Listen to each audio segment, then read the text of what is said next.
दुसरीकडे 25व्या दिवशीही सोनम वांगचुक यांचं उपोषण सुरू आहे। सोनम वांगचुक यांनी रुग्णालयातून आपली पहिली प्रतिक्रिया दिली आहे। मैं अभी जिंदा हूं म्हणत त्यांनी व्हिडिओ जारी केला।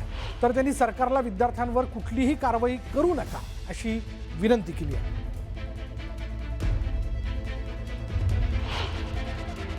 नमस्कार साथियों, मैं अभी भी ज़िंदा ही हूँ। ये 25वां दिन है मेरे अनशन का।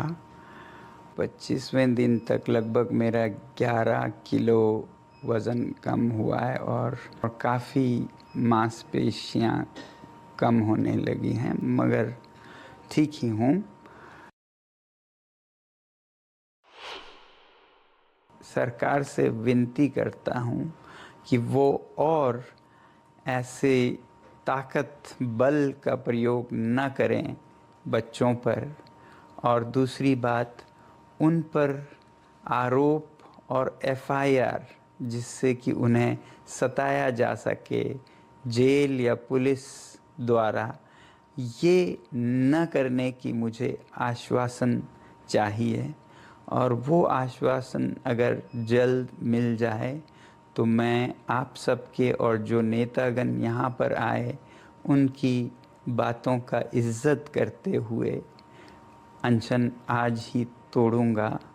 मगर अगर ऐसा कोई आश्वासन नहीं आए तो बदकिस्मती से मुझे ये अनशन जारी रखना पड़ेगा। जय हिंद। सलग चौथ्या दिवशी दादरच्या शिवाजी पार्क परिसरात विद्यार्थ्यांनी जोरदार आंदोलन केल्याचं पाहायला मिळालं।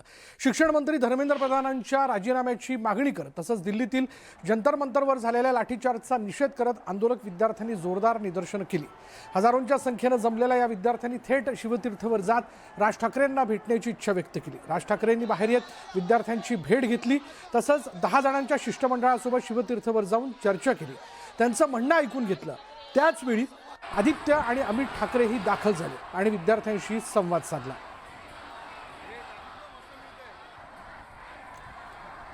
आणि सलग चौथ्या दिवशी शिवाजी पार्कात पुन्हा विद्यार्थ्यांनी आंदोलन केलं। यावेळी विद्यार्थ्यांनी शिवतीर्थवरती जाऊन राज ठाकरेंची भेट घेण्याची इच्छा व्यक्त केली। यावेळी राज ठाकरेंनी शिवतीर्थ या निवासस्थानाबाहेर येत या विद्यार्थ्यांना आपण भेट घेऊ असं आश्वासन देऊ केलं। यावेळी अमित ठाकरे देखील त्यांच्याबरोबर उपस्थित होते, आदित्य ठाकरे देखील दिसतात आणि 10 जणांच्या शिष्टमंडळाबरोबर राज ठाकरेंनी आज शिवतीर्थवर चर्चा केल्याचं कळतं।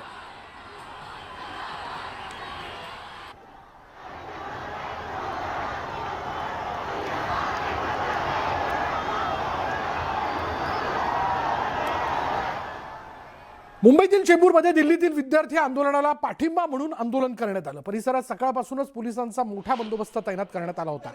सकाळी 11च्या दरम्यान आंदोलक जमण्यास सुरुवात झाली। सुरुवातीला काही आंदोलकांना पोलिसांनी ताब्यात घेतलं आणि त्यानंतर पुढचे 2 ते 3 तास हे आंदोलन सुरू राहिलं। दुपारच्या वेळेस आंदोलकांची संख्या वाढली आणि फुटपाथवर असणारे आंदोलक हे रस्त्यावर येऊ लागले। त्यावेळेस पोलिसांनी आंदोलकांना ताब्यात घेतलं आणि या आंदोलकांसाठी ज्युनियर ठाकरे बंधू मैदानात उतरले होते। पोलिसांशी चर्चा करून त्यांनी आंदोलकांच्या पाठीशी ठाम उभं राहण्याचा निर्धार व्यक्त केला। दरम्यान कोणतीही परवानगी न घेता आंदोलन केल्याप्रकरणी काही आंदोलकांवर गुन्हे देखील दाखल करण्यात येणार आहेत। आमची पोलिसांना हीच विनंती आहे की हे सगळे तरुण आहेत, स्वतःच्या भावना व्यक्त करत आहेत, परवा जे दिल्लीत घडलं त्याच्या विरोधात आंदोलन करत आहेत, रस्त्यावर येत आहेत। हे आंदोलन होऊ द्या, शांततापूर्व आंदोलन आहेत। ही आंदोलनं जे आंदोलक आहेत त्या आंदोलनामध्ये शांततापूर्व आंदोलक आहेत। हिंसा ही सरकारकडून होत आहे, सरकारकडून हिंसक काही पावलं उचलली नाही गेली तर निश्चितपणे आंदोलन देखील शांततापूर्वच राहील। पण मुख्य गोष्ट ही आहे की देश एकवटलेला आहे आणि हा आवाज दिल्लीपर्यंत पोहोचणे गरजेचं आहे। सरकारवरचा राग आहे आणि आता लोक सोशल मीडियावर लिहिण्यापेक्षा रस्त्यावर उतरत आहेत, हे बघून मला आनंद आहे। म्हणून मी काल पण बोललो की त्यांच्यावर फोकस करा। राजकीय पक्ष म्हणून आम्ही उतरलो नाहीये, तर देशासाठी एक कुठेतरी लोकशाही वाचली पाहिजे म्हणून हे सगळे लोक उतरलेत आणि त्यांच्यात तो राग आहे। आम्ही त्यांच्या पाठीशी आहोत हे दाखवायला आम्ही उतरलोय। आणि कुठे हात लावतात तुम्ही विद्यार्थ्यांना हात तर लावून दाखवा, आम्ही आहोत त्यांच्या पाठीशी, त्याच्यामुळे त्याच्यासाठी आम्ही उतरलोय। त्याला काही घाबरायची गरज नाहीये।